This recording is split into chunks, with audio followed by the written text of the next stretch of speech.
Some lusty hitting by Matthew Trail rescued the locals from a disastrous start that saw them reeling at 2 for 18. Trail and Michael Gerrits took the score to 93 before Gerrits was sent back to the pavilion. Stephen Lucock went the same way, bowled by Paul Simpson for a duck. The left-hander was troubling the Hunter bats and he was unlucky to have Murray Cox dropped without scoring. Even more valuable, though, was the scalp of Trail, who lost concentration on 70 and started a collapse that saw the Hunter dismissed for 188. On a placid track, it was never going to be enough, and the boys from the northwest kept their heads down, punished the odd loose delivery and claimed victory with 4 wickets and 6 overs to spare.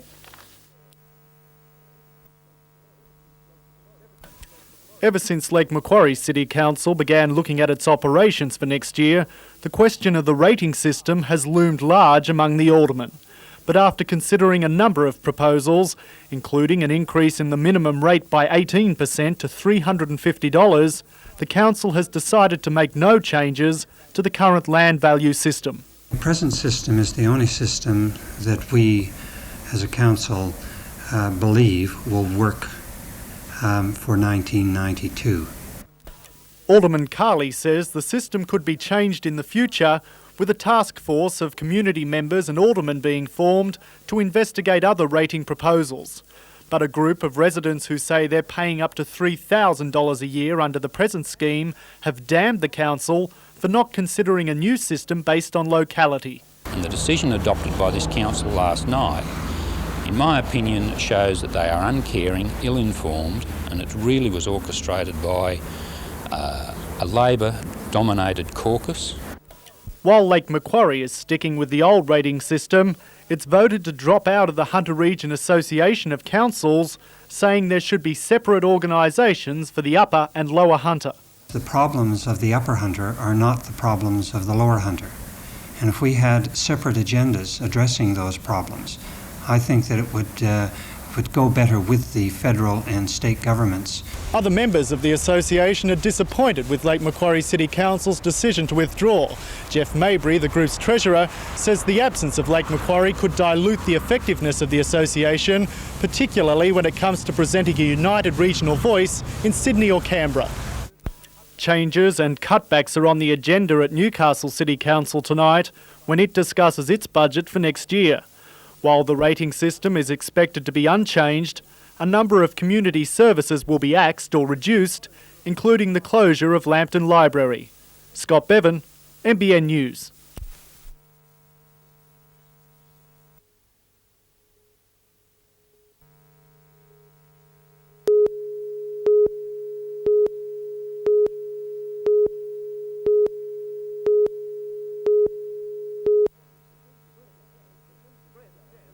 Brent says the reason he's going is simple. It's time. The signs are right, and what better way to go? This year has been phenomenally successful for the company, so what better time than to go out on this very high note. But I won't be going until June next year, so I'm still here for about another 6 months. And moving on to where? Going up to Brisbane. I lived up there for 20 years, did all my education up there, and know a lot of people, have friends and relatives up there. So going up to do some teaching and suss out the scene and do some guest directing and hustle around for some work. Highlights of his time here are many, from his first production on Coming Across from Freewheels, David Williamson's The Removalists, through to the Doll trilogy between 88 and 1990, and last year, Stephen Abbott's The Headbutt.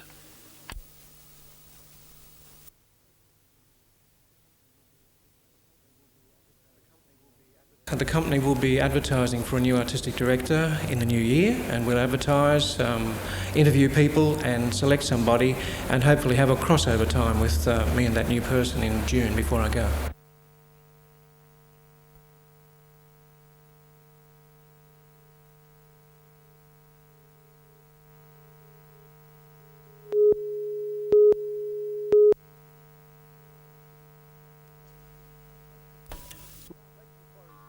Lake Macquarie City Council has received a Landcare Award for promoting a conservation program involving all areas of the community. The environmental price for continued development has been land erosion and silting up of the lake. But Mayor Doug Carley says the program has helped crop the damage to the environment, and the award recognises this. It's very encouraging for our council and those persons who have been cooperating in working with council on environmental issues in our city.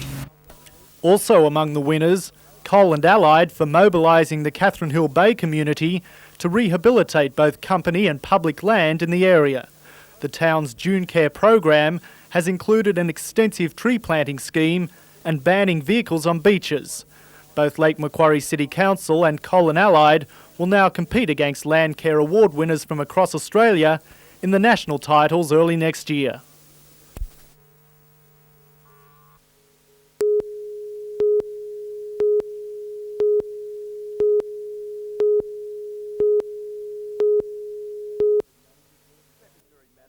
Secretary-Manager Gordon Lockman was back on the job today, albeit on uncertain ground. We made a agreement last night that we'd give a try for 3 months. But it's Sapling Ship in front, he's waving the whip at it and it leads by a length. In recent times, the Newcastle Harness Racing Club has seen as much action off course as on. A bitter feud has developed between the President, the Treasurer and the Secretary over difficulties within management. Today, Gordon Lockman admitted on occasions he had not worked in accordance with the committee's directions, but also hinted problems had run deeper. It's like in anything else, whether it's football clubs, golf clubs, tennis clubs or whatever. There's always a clash of personalities or something like that. In February next year, the Harness Racing Committee will meet again to see if Gordon Lockman will stay. Mr Lockman is confident he will, saying the club needs to get on with the job of running and promoting trotting. Peter Ryan, NBN News.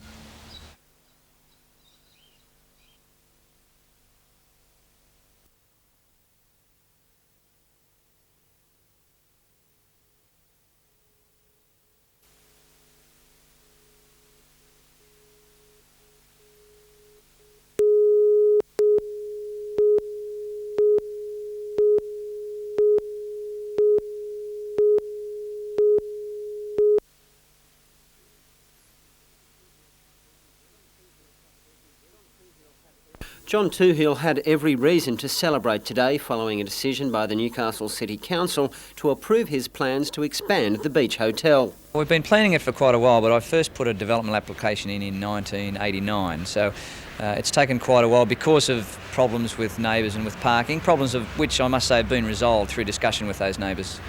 There are plans for a 100-seat cafe-style eatery and lounge bar and a slightly larger restaurant and saloon area.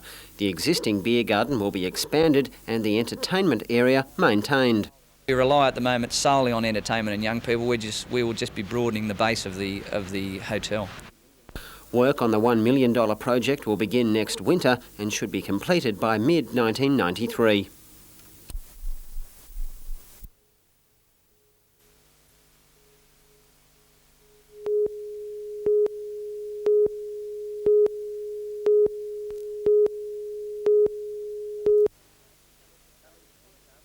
Coming to Newcastle are some of Australia's finest circuit players, those ready to take their places on the world stage and set about restoring a proud nation's tennis stocks that are in tatters. Very pleased again, Mike. It virtually is a satellite event, and with the calibre of Jason Karsk through to number 8 seed Bradley Morfitt, and when you consider that our local players William O'Neill and Richard Nichols aren't seeded, it's a very strong field. Joining the current crop of youngsters doing the satellite tour will be local lads Richard Nichols and William O'Neill, both with plenty of tournament experience. After a second-round loss in this event last year, Richard is confident he's given himself the best preparation. Well, I've practiced a lot more this year. I won the Metropolitan Hardcourt in Sydney earlier in the year, and the last couple of weeks I've done a lot more practice than last year. William O'Neill has a few titles to his name and is in the best physical nick of his short career, but he's not overestimating his chances. Like Rich mentioned, it's a very strong field. You've got a lot of satellite players, guys that are very highly ranked in the world, so you just got to get out there and do your best, hopefully knock a few over. For yourself, any extra pressure here at home? Not really, not in a tournament of this calibre. When you get guys all around the same level, it's not a big hassle if you lose. It's great to sort of win the tournament, but if you lose, you just go on to the next one. The first match gets underway at 9 o'clock tomorrow morning with the number 1 seed Jason Karsk playing at 11.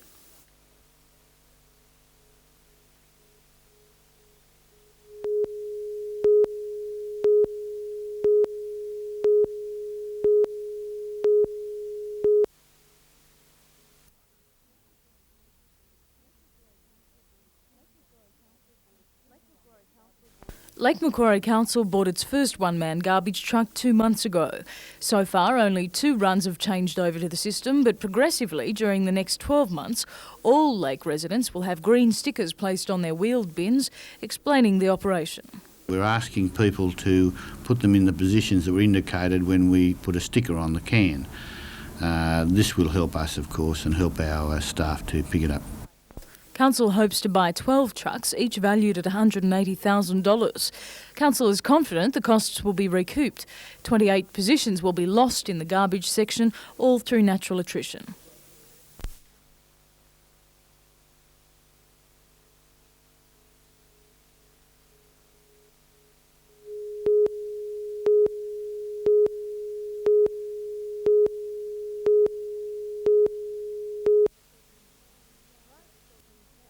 Bryce Courtney's son acquired AIDS from a blood transfusion. After a long and torturous period, Damon died in April at the age of 24. AIDS isn't like a normal disease. It is one thing after another, one disease compounding another. First it's pleural pneumonia, then it's a heart attack, then it's fits, then it's insanity, and it just goes on, and the whole body breaks down, Jane, and then in the end, what was your husband or your wife or your child is just a bag of bones, and you are begging for them to die to get rid of the terrifying suffering. But the suffering is also felt intensely by the family and friends who provide support. The government is considering a controversial recommendation from a joint parliamentary inquiry to pay compensation to people who have acquired the disease medically. On Sunday, it is World AIDS Day, and Bryce Courtney has a message for the community. In the end, all the haemophiliacs, all the medically acquired AIDS people are going to die, and that problem is going to be resolved for the government in the next very few years. But that doesn't solve the problem of AIDS. This message must go out. The kids must start using condoms. They must, please, I beg you, they must, because that's the only realistic way of controlling this thing.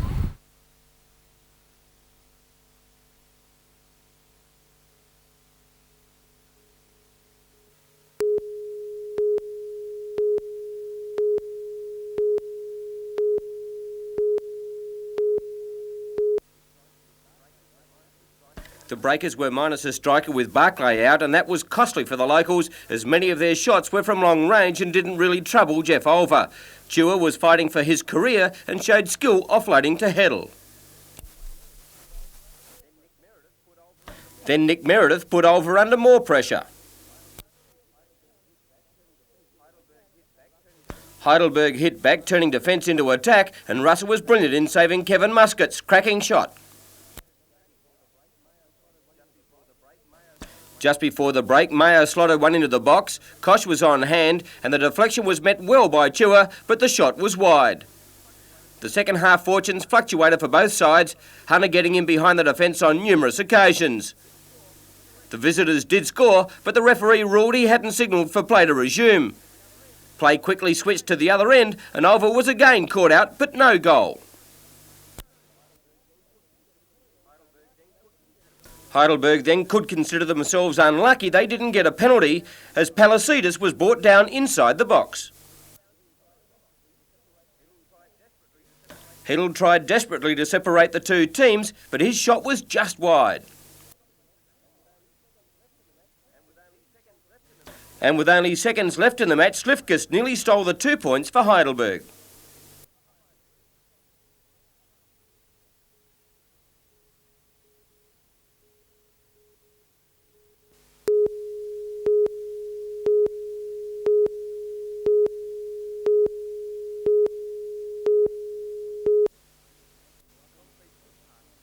Concrete footpaths, slabs and rubble were flung up by a blast just after 5 this morning. The power went off, clocks stopped and startled residents prepared for the worst.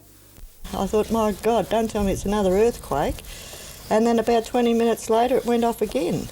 Police, Shortland Electricity and Water Board crews were quick to the scene. The blasts were blamed on water coming into contact with high voltage underground power mains. One home was showered with debris, but no one was injured. Shortland Electricity workers cleared the rubble-strewn footpath and have restored power to the neighbourhood. I wouldn't have liked to be walking by because I'd have been blown to Kingdom Come, and I got to play bowls on Tuesday anyway.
They bred them hardy out at Giants Creek near Denman. Ellen May Peachy was born on a farm and has lived most of her life in the Sandy Hollow and Muswellbrook areas.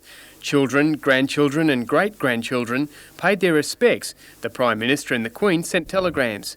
May Peachy served the Red Cross for more than 70 years and dished up a notorious kangaroo soup for almost as long. When it comes to money, she's a canny centenarian. She enjoys buying a bargain and won't be misled. That's too dear, she has quite often said. Relatives say she enjoys nothing more than packing her bags for an annual holiday on the North Coast. She packs for summer and winter alike. The porters all wish they went on strike.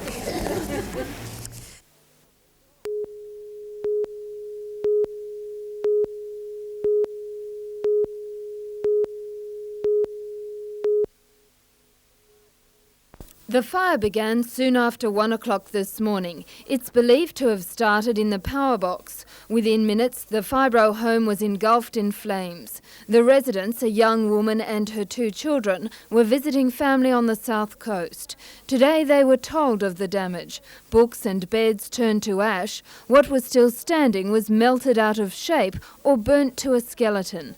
Neighbour Herta Osland was asleep when the fire began. Herta believes she was lucky to escape with her life and possessions intact. When I was asleep, I would not have, and I say, we only needed a little bit of wind and then the house would have burned too, no? Heat from the fire scorched the side of her house, but it was quickly contained by the fire brigade. Meanwhile, there was also a fire in the lounge room and kitchen of this house at New Lambton overnight. Police were back at the scene today trying to ascertain the cause. Jane Anderson, NBN News.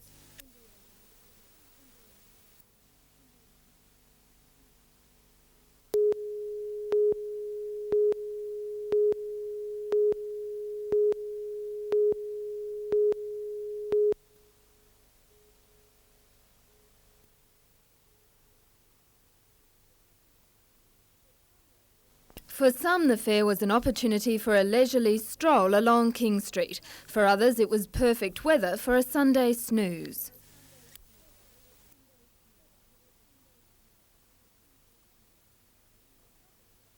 The profits from the day will be donated to the Stewart Centre, which assists children with cerebral palsy. Meanwhile, at the Throsby Carnival at Islington Park, there was a mix of environmental displays and entertainment. The highlight of the day was the Hardly on Throsby dry land boat race.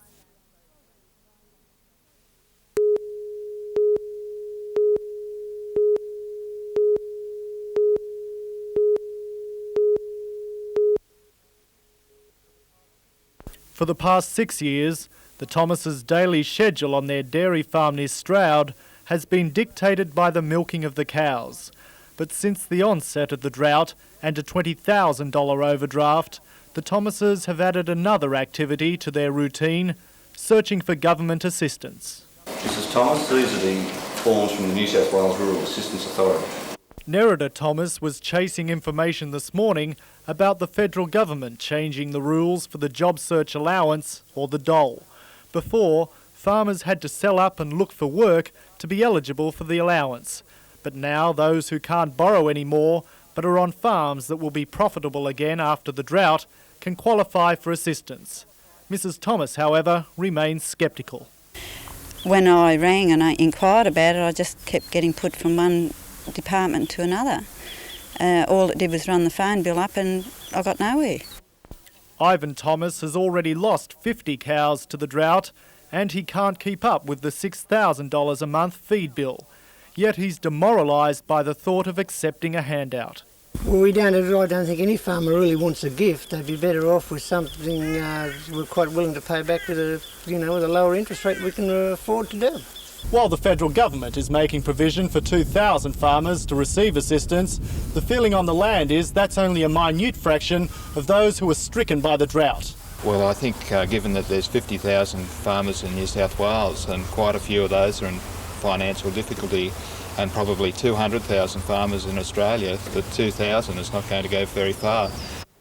A Department of Social Security spokesman says its Maitland office has received dozens of calls today from drought-hit farmers throughout the valley inquiring about the job search allowance. Scott Bevan, NBN News.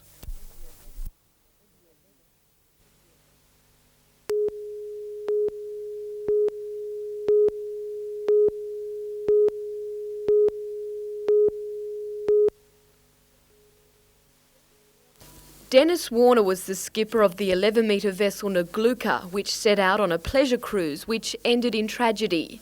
The boat, packed with 49 friends and children, sank after it lurched onto its side on a return trip across Port Stephens from Swan Bay. Survivors and other rescuers were unable to save 5 children, all under 7 years of age. The Crown case was that the sinking was caused by overloading, and this constituted navigating in a manner dangerous to the public. The Court of Criminal Appeal today rejected a defence claim that the trial judge had erred in directing the jury that they could consider evidence that the skipper ought to have known of 2 latent design defects in the vessel. Dennis Warner has spent every weekend since April the 12th in custody. He has 7 months left to serve of weekend detention. Jodie McKay, NBN News.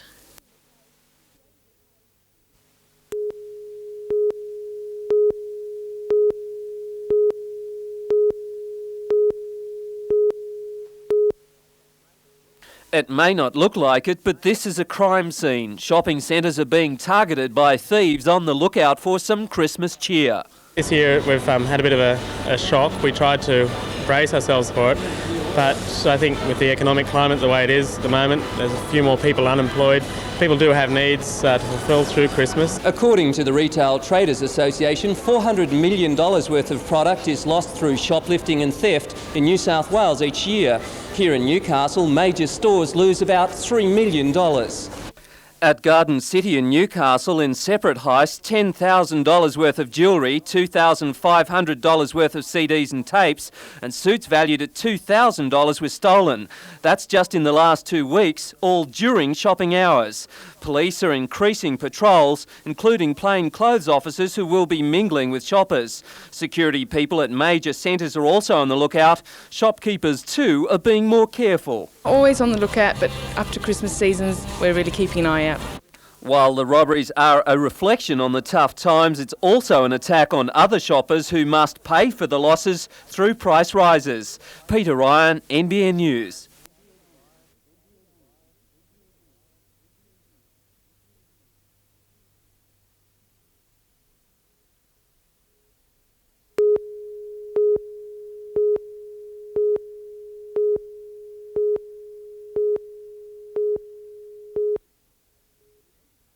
Sandy Coburn builds and sails fast yachts for the fun of it. It took him a year to build his latest distinctive 11-metre alloy yacht, and he'll soon be putting it to the test against many of the sleek production boats at the Belmont Yacht Club.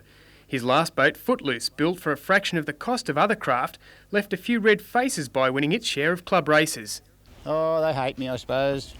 Write me letters and have a few words, but anyway, laugh about it later on and say, you beaut. Footloose came to an inglorious end after breaking from its mooring in a gale, but Sandy salvaged some parts for his new boat. True Blue features twin rudders and a swallowtail stern. Weighing 1.5 tons, the shallow draft yacht is an untried design, but one of which Sandy is quietly confident. Well, I'm not going to say too much yet because I might be being presumptuous about the whole affair. But after I've seen it sailing, we'll know.